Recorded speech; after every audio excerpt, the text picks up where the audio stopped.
Mary, are you our co-host tonight? Yes, your mission Dharma.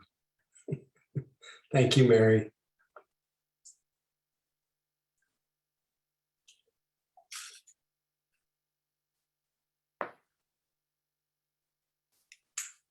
I'm very glad to see all of you. Those of you who have your camera on, and just for the benefit of that feeling of Sangha, if you don't mind turning your camera on at least to say hello to each other. And actually, if you can, with some ease, feel free to unmute and say good evening. Good evening. Good evening. Hello. Feel free to say where you're calling in from. Hi, everyone. Hello from Humboldt. I'm from San Francisco. Buenas noches de Nuevo Mexico. New Mexico. Mexico. Hi from Oakland. Welcome, welcome. I'm from Dallas. No. Dallas, Texas. All right. Victoria. ¿A dónde? Victoria? I see Jeannie. Hi, Wild. from Sonoma County. Marvelous. Oh, nice to see you and Oh my everybody. gosh, how sweet. Mhm. David S. Hi, David. Howie, So good to see you. good to see you too. I'm from the mission. Yay, from the mission. Mission Dharma. And I'm in Berkeley. Welcome. Anyway, thank you for at least reminding us that we are a Sangha community, that we benefit by the lifting power, practicing together, even though we're alone in our spaces. Thank you all also for inviting us into your homes and your offices, etc. It's been a while since I've been here. My last time, I think, was about the mid-December. It's probably the longest I've been away from Mission Dharma community in years and years. So it's really sweet to be back and see so many familiar faces. To be home in a way. So without further ado, Howie Gelman, glad to see your face. Nicole, Maureen, David, everyone. Anyway, so happy to see all of you. So as usual, even though we don't forget that we are together, this is really an opportunity that being together actually supports, and that is the sense of seclusion, sense of diving into that inner silence that is available to us. It's uncaused, it's natural, but it's very easily overlooked in the busyness of our lives. All of our anticipation, worry, memory, we miss this natural peace and ease that we find when we allow ourselves to be secluded in our own experience, alone together.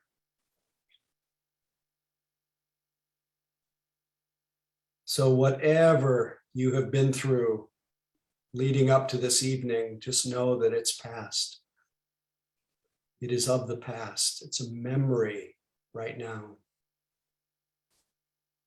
And whatever will be is just in the realm of dreams. It's a thought. Remembering that there is only this living, what we call a living present.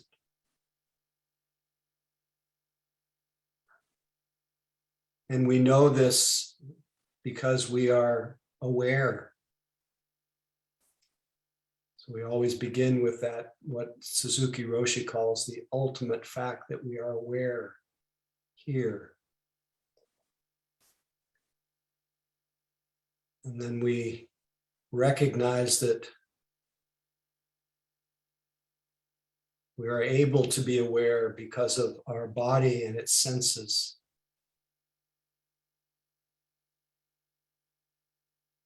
And so we realize that this mind body are not really two things. They're an integral whole. So we let our attention, awareness mingle with this body so closely, so intimately that we just feel it as one thing, a kind of sameness. Letting the idea of our body go, the idea of our mind go, just being aware.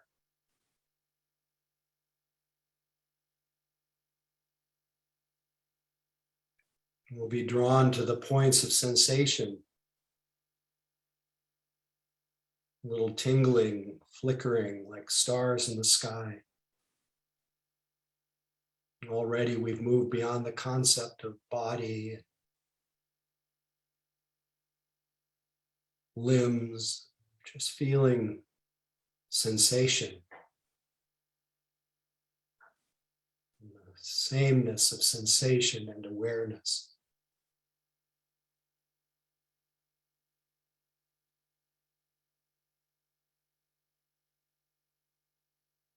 And naturally, we're drawn to the sensations that arise from our body breathing.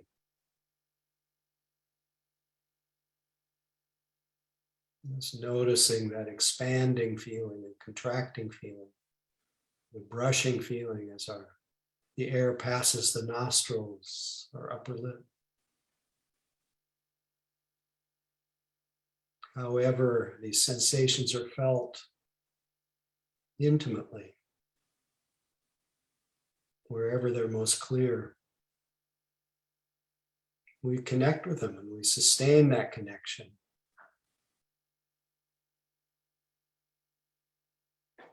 By connecting and sustaining through the duration of these waves of sensation that come with our body's breath. Cultivate the ingredients that give rise to a sense of concentration, a sense of unification of mind and body. Just this breath, just this moment.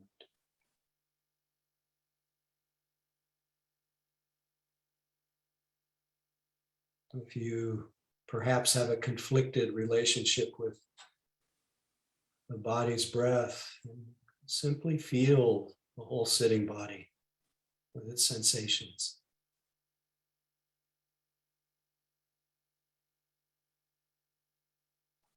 Let either the breath or whole body be a home base, a place of gathering, a place to return to, a place of refining,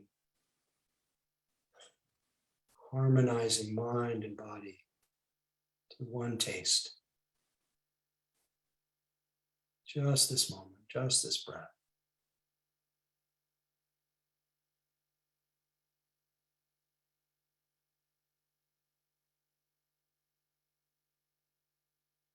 If delight arises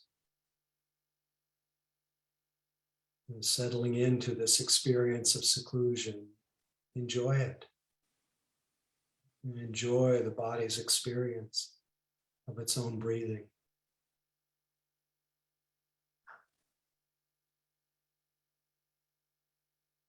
If peace arises, enjoy it.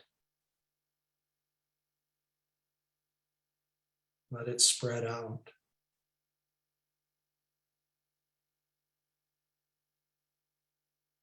If your heart softens, your body softens, enjoy it. These are the natural byproducts of attention being in the same location as our body. Just this moment. Just this breath.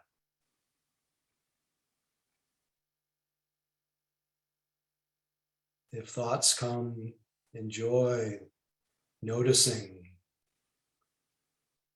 the way thoughts come unbidden and fade away. If moods come, enjoy them like internal weather, even the unpleasant ones. If sounds come and other sensations, enjoy them, the fact that you are being aware.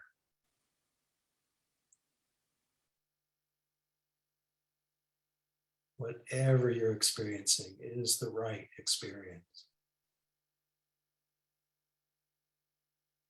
Aware, non-contentious. Just this moment.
When you realize you've been lost in thought, this is a return to awareness.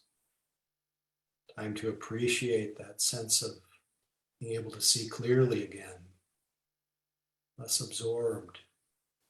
No need to judge, no time to judge, just sense being aware again and in support of remaining anchored to this living present. Bring together again tension and body.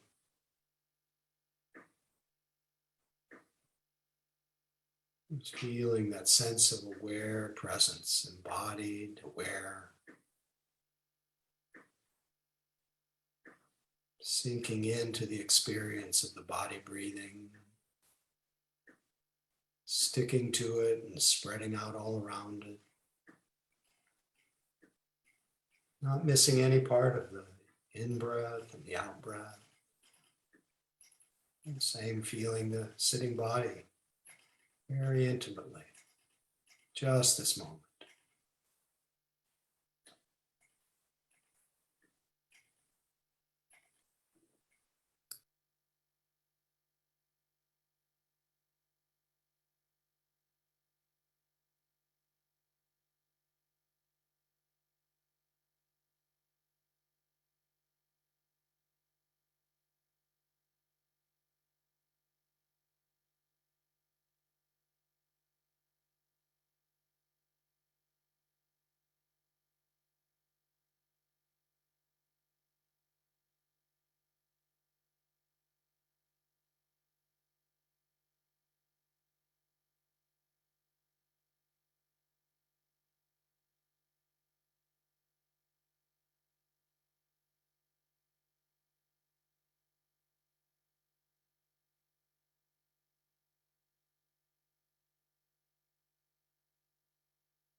in the last minutes of the sitting.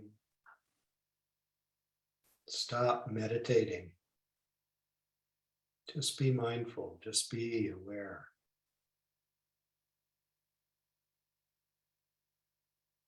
Let go of being a meditator. Just be aware.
A real pleasure to be back sitting with you.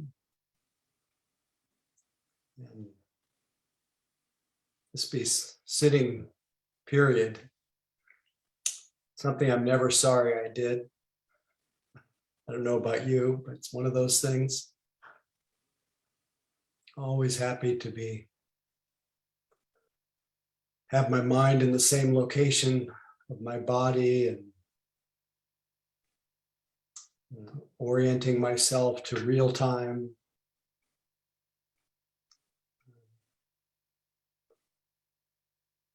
And I know that that's all made a little bit more, the word coming to me right now is special when we do it together, knowing that you're here with me.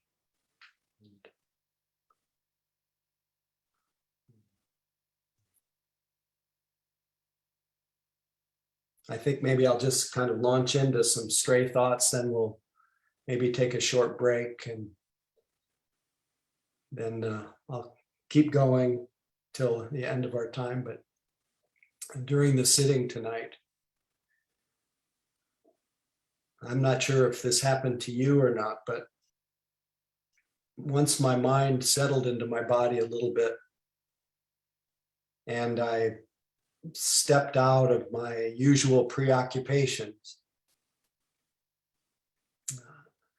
I remembered, there was a little memory that popped in, said, oh, this is my first time of the year of 2022. This is the beginning of the 38th year of Mission Dharma. And so I had a little stream of thoughts in that moment. And my mind settled back into the felt sense of, sensation, silence.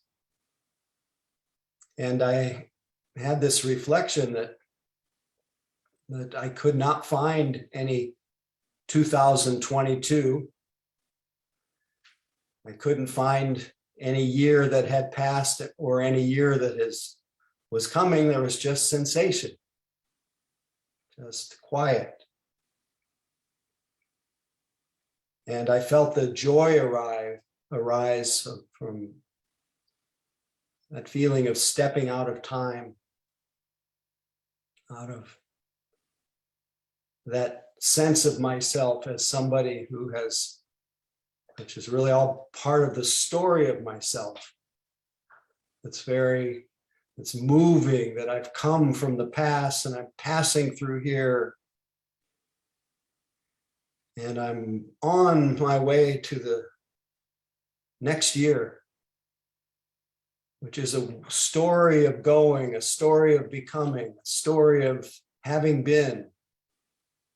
But it doesn't really capture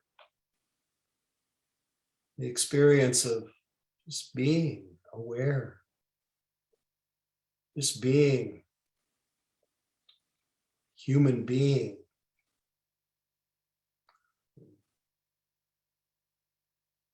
And time just went away. And you realize in those moments that time is just a conceptual, it's a narrative, it's a conceptual overlay on what always remains, which is just, can't even put it in words. So at least the Dharma, the practice of awakening, helps us to see the difference between the story of our life, where we've been, where we're going, what year it is. At least helps us see the difference between that and what's actually here. And on the evidence of what arises when our mind and body come together. There's no 2022. Well, I have to admit that I had a further reflection, confessing my delusions tonight, how as much of the time I was lost in thought. I had the thought that, isn't 2022 a fantastic concept, the concept of time, that it's a miracle that we could mark this indescribable vastness of existence, the ocean of existence, that we can divide it into units of time and then be able to communicate about it and make good use of it. Because the beauty of the so-called new year, the end of one year, the beginning of the next, which we've really find unpresent evidence doesn't even really exist, but the beauty of being able to see that conceptual truth, that conventional truth, that 1 year just ended. And there's 2 years have ended of this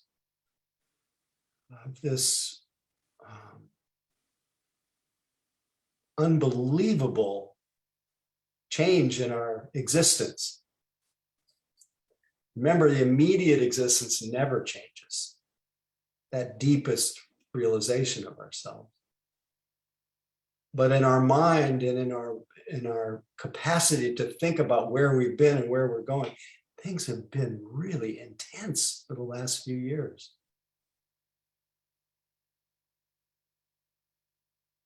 And in that world of conceptual thinking where we've all been through so much and we're online here together because we've been through so much.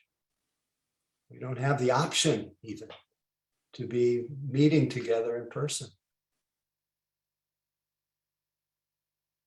From that vantage point, it's been really important that we also honor that we live in this world of time. And even all through the history of Dharma, there's teachings that are offered to help us sustain our well-being in times that are difficult. So even the idea that there are times of difficult and times of ease, that's part of our narrative.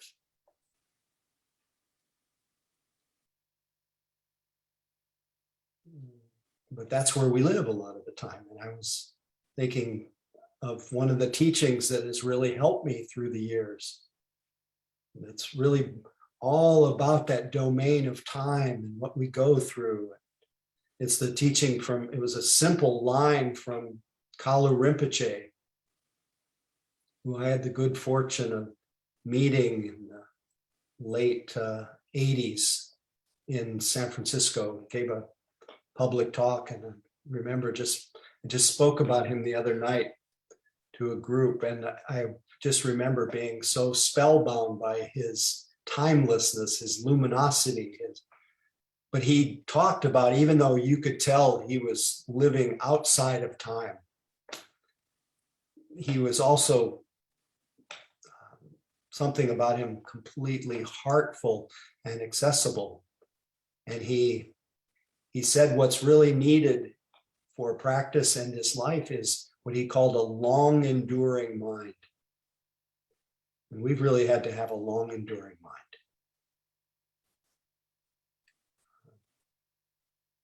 And so my mind moved between this sense of being nowhere, no time, and then into time and all that we're, the things that we're bearing that are hard to bear, and how it's been is so necessary to develop a long enduring mind, and how useful it is to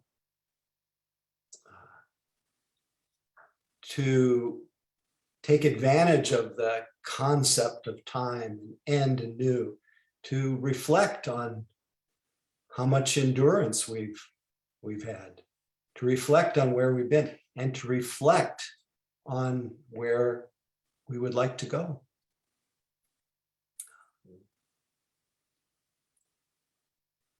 I often think of the poem from Hafez, where he says, "You carry all the ingredients to turn your existence into a nightmare. Don't mix them." And then he says, "You carry all the ingredients to turn your existence into joy. Mix them, mix them."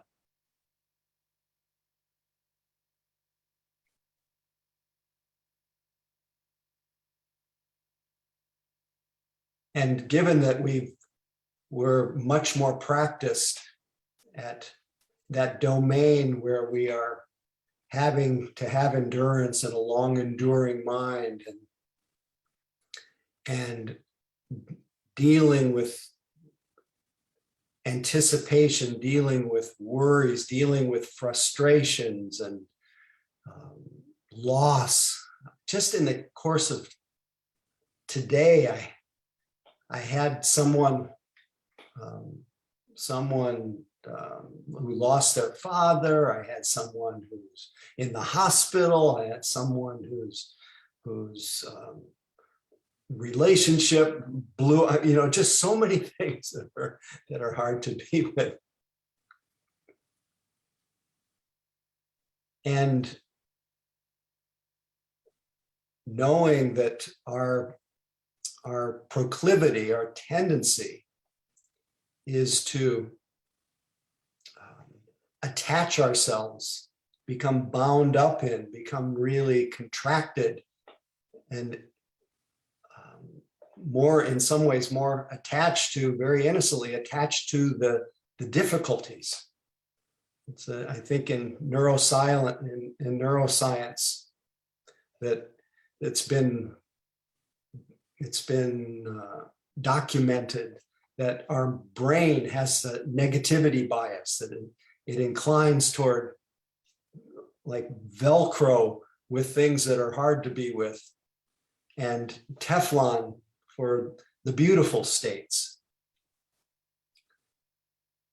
And the new year reminds us, the New Year's resolutions, the reflections on what we've been through, reminds us that yes, we've all been through so much. But we also intuitively, instinctively long for and desire to be well, to be happy.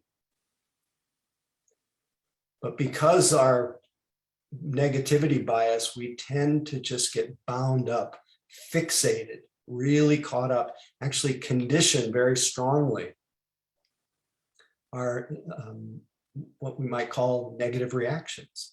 The three poisons tend to get very much reinforced in our mind just by habit, just by the way we're wired. Our mind inclines toward greed, toward wanting what we don't have as a way to find relief.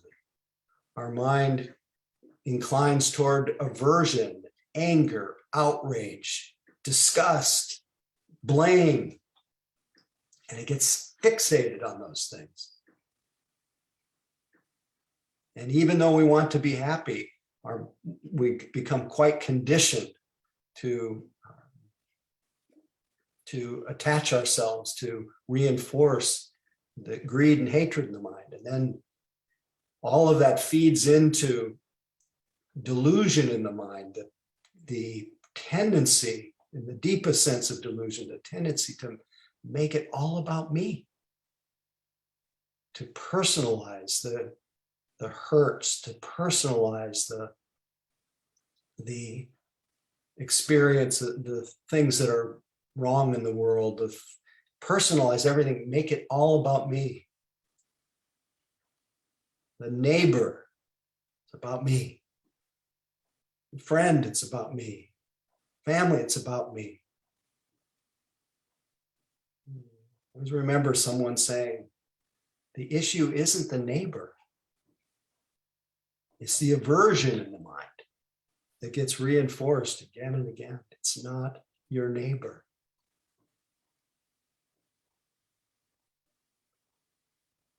So when we reflect from a Dharma perspective, the end of the year, the beginning of the next,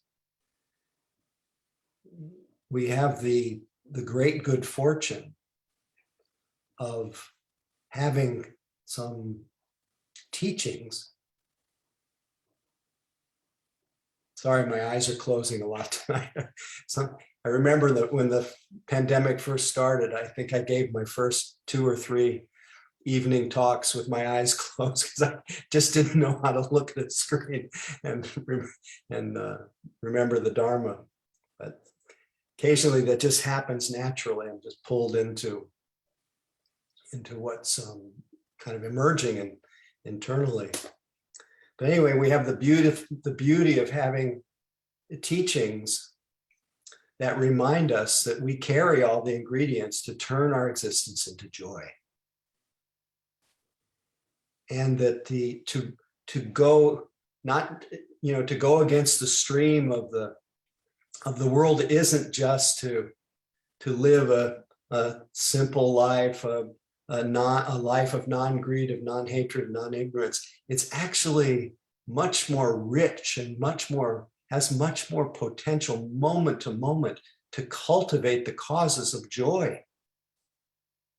The joy that comes from not telling lies, the joy that comes from not taking what's not offered, of the joy that comes from restraint, the joy that comes from generosity, the joy that comes from calm, the joy that comes from a feeling of gratitude, the joy that comes when we incline toward those actions of body, speech, and mind that bring joy.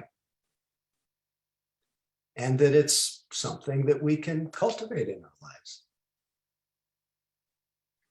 I had, as I cannot believe my great good fortune, but I got to lead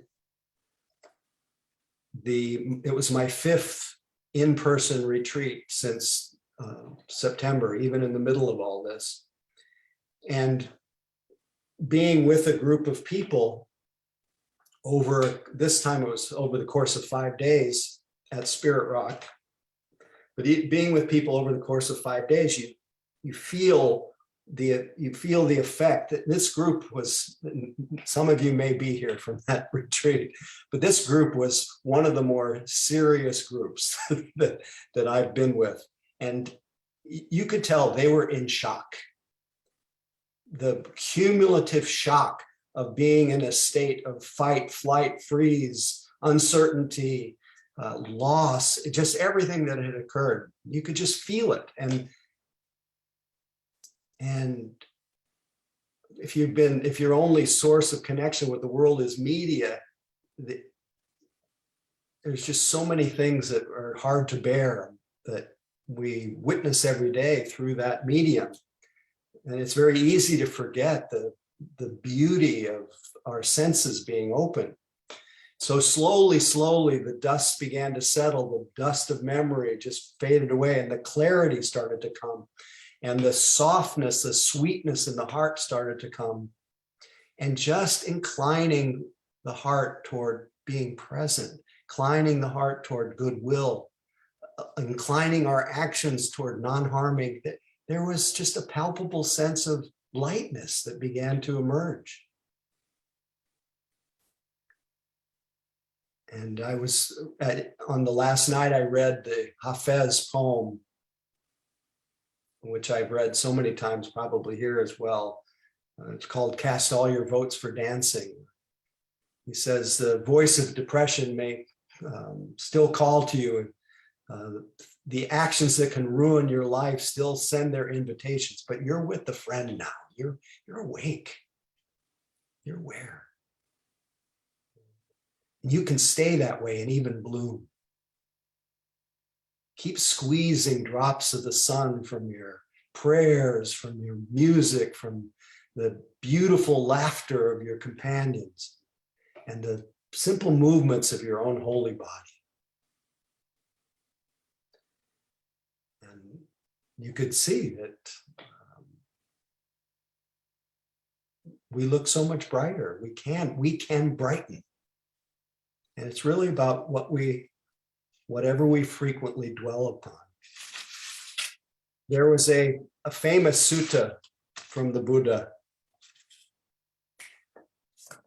called the Maggiya Sutta. Sutta is teaching.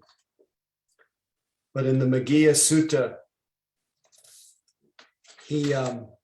Maggiya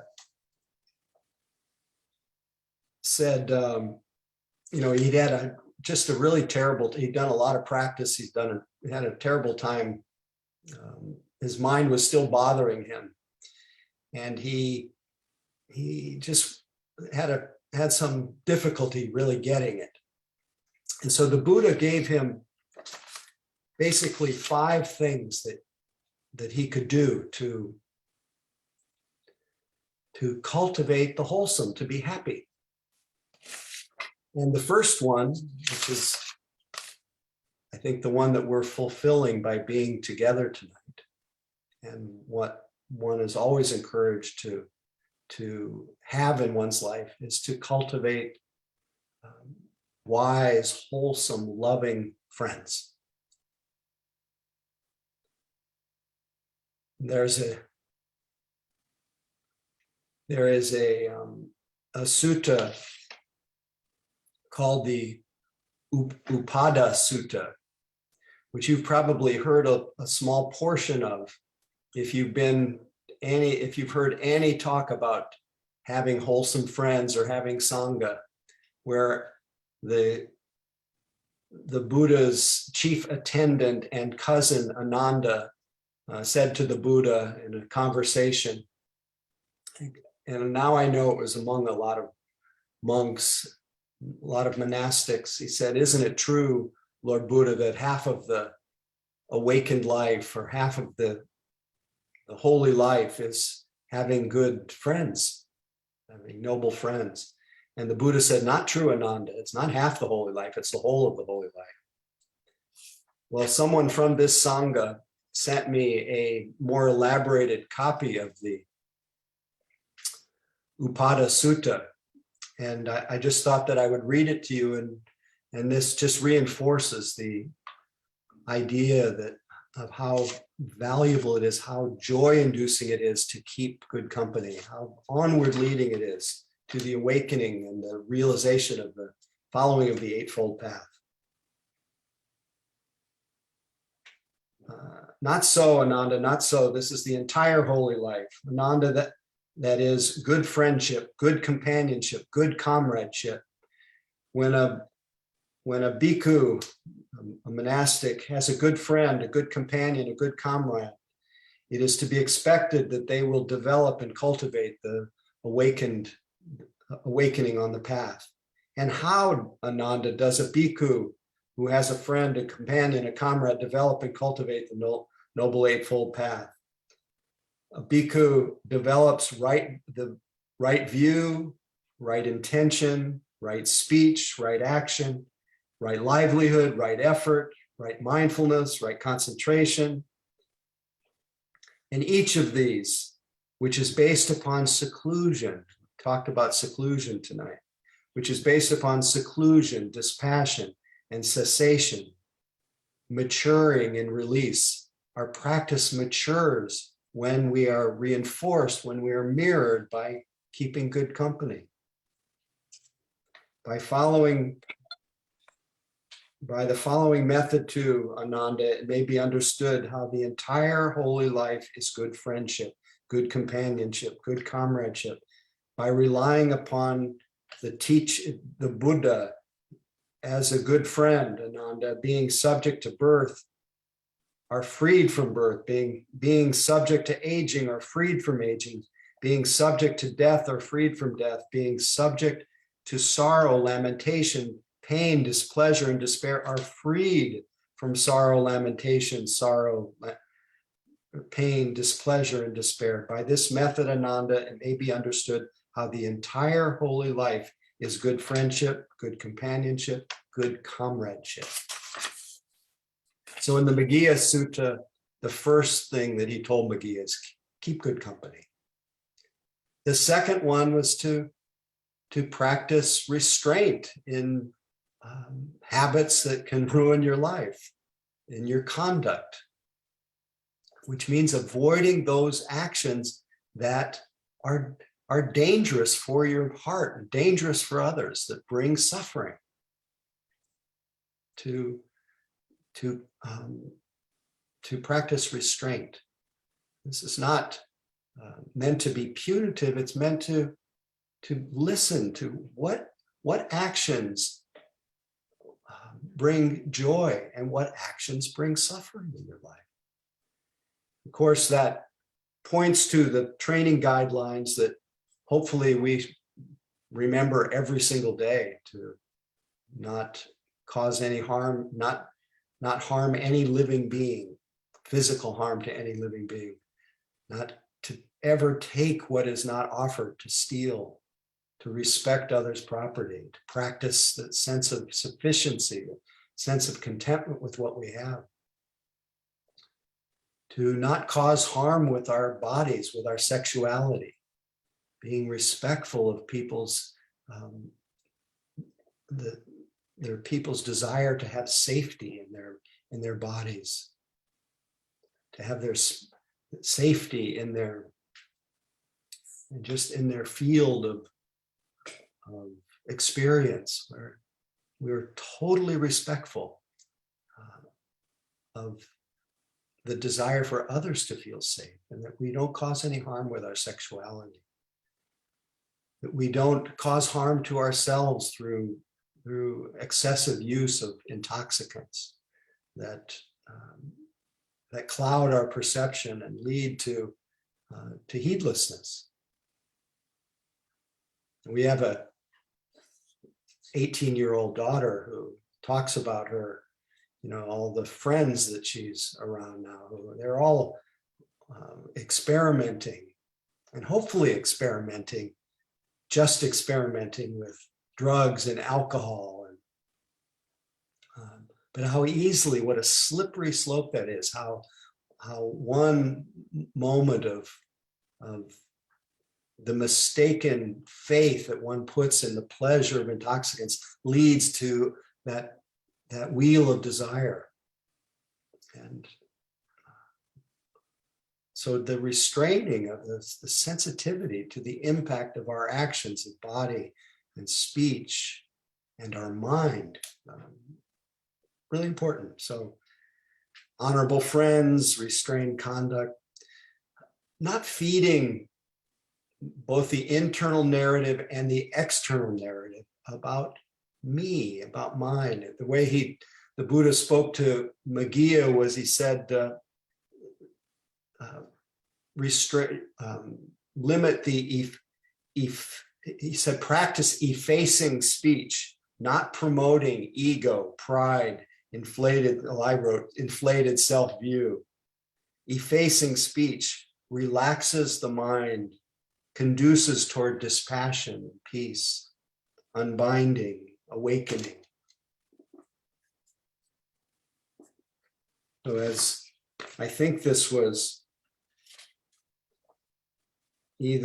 may have been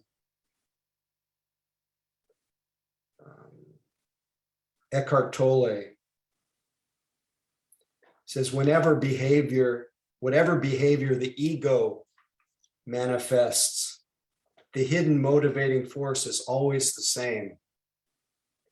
The need to stand out, to be special, to be in control, the need for power, for attention, for more, and the need to feel a sense of separation. All that's required to be free of ego is to be aware of it, since awareness and ego are incompatible. The ego doesn't know that the source of all energy is within you, so it seeks it outside. So to return to the inner sufficiency of stepping out of the idea of self into a direct experience of ourselves, not the self-view, but the immediate and direct experience. What a relief. It relaxes the mind, conduces toward dispassion, peace, unbinding, awakening.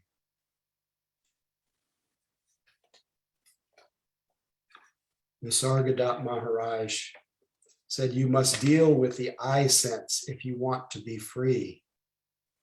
Notice it in operation and at peace, how it starts and when it ceases, what it wants, how it gets it, until you see clearly and understand fully. After all yogas, whatever their source and character, have only one aim: to save you from the calamity of a separate existence, of being a meaningless dot in a vast and beautiful picture. You suffer because you've alienated yourself from reality. And now you seek an escape from this alienation. You cannot escape from your own obsessions. You can only cease to nurse them. It's because the I am, all of this ego stuff, is false, but it wants to continue. Reality does not need to continue. Knowing itself to be indestructible, to be indifferent to the destruction of forms and expressions.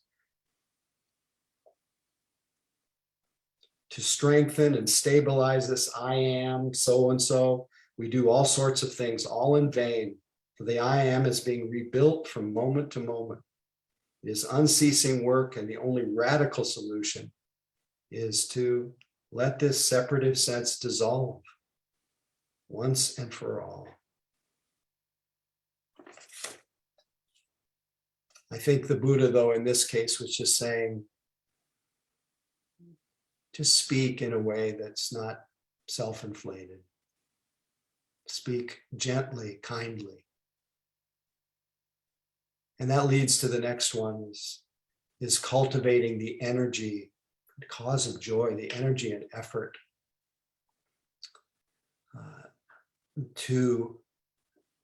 and this feeds right back into the restraint, to effort to abandon what's unwholesome and unhelpful in your life and cultivate what is wholesome and helpful. Cultivate the qualities of mind that lead to calm, to focus, to a pleasant dwelling, that lead to the arising of joy. And that is something that we wake up every morning. It's whatever you frequently, he said, whatever you frequently think about and dwell upon becomes the inclination of the mind. Padmasambhava, if you want to understand your future, look at your present actions. Or the Buddha said, your actions, body, speech, and mind, are the womb out of which you are born again and again. So tuning into those actions that bring the beautiful states, contentment, ease, stillness, gratitude.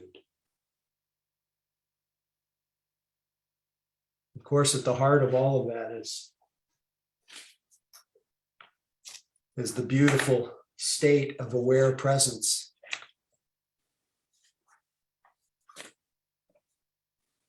It comes through the cultivation of mindfulness. I think I'm starting to run out of time, so if you don't mind me going on a little bit more.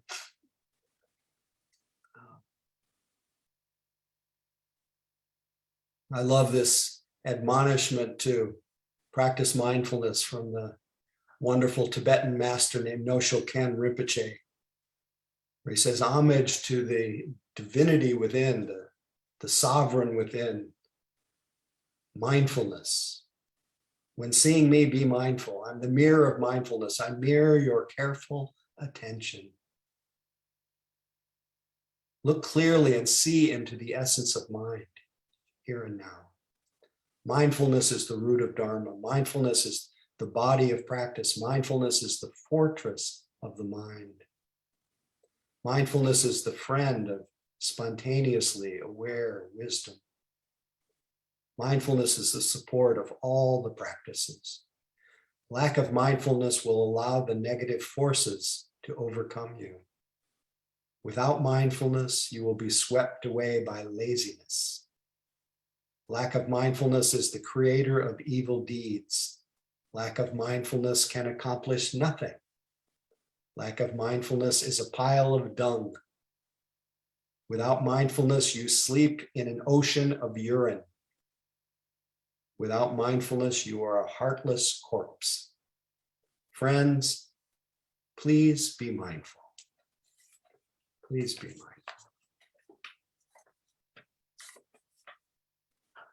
The fruits of mindfulness, of stopping, of knowing in real time, knowing with clear comprehension what's happening.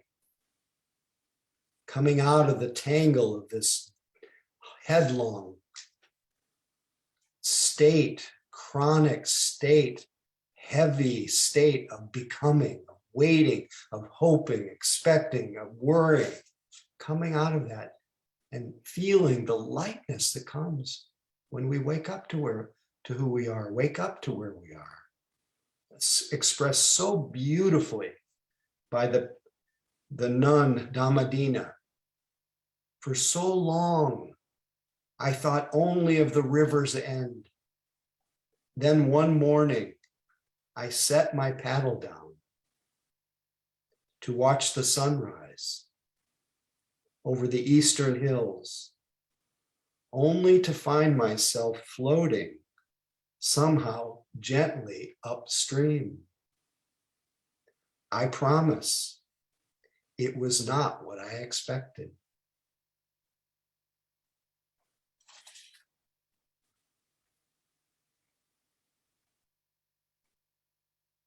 The joy of presence, the beautiful state of being home where we are, not where we hope we will be, not where we were,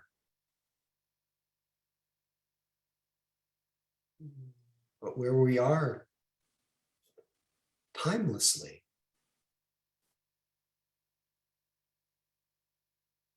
But if that just the taste of floating, of somehow gently upstream, does not transform our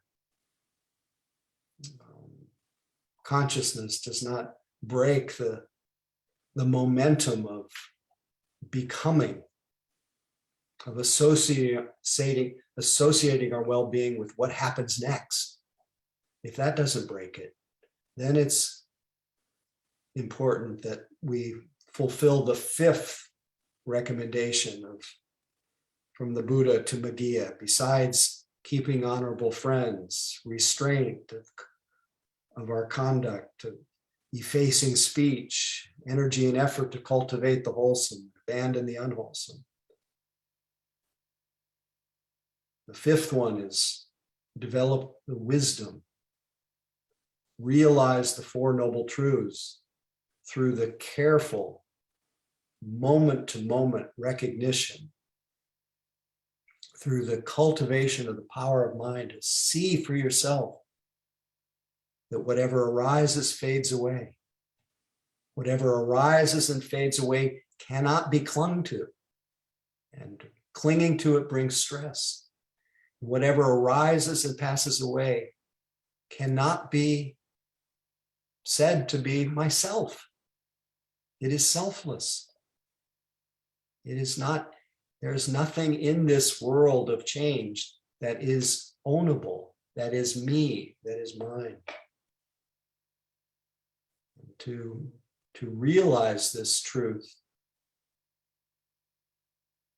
brings peace, brings happiness, sukha. So to realize the Four Noble Truths, clinging brings stress, letting go brings freedom, cultivating a mind or a heart that lets go is cultivating the path. But to see whether what I'm saying is so, we moment by moment look within the nature of our minds. We don't seek our home elsewhere. We don't confine ourselves to just mental formations. We live in silence, as Rumi puts it. We keep flowing down and ever widening rings of being.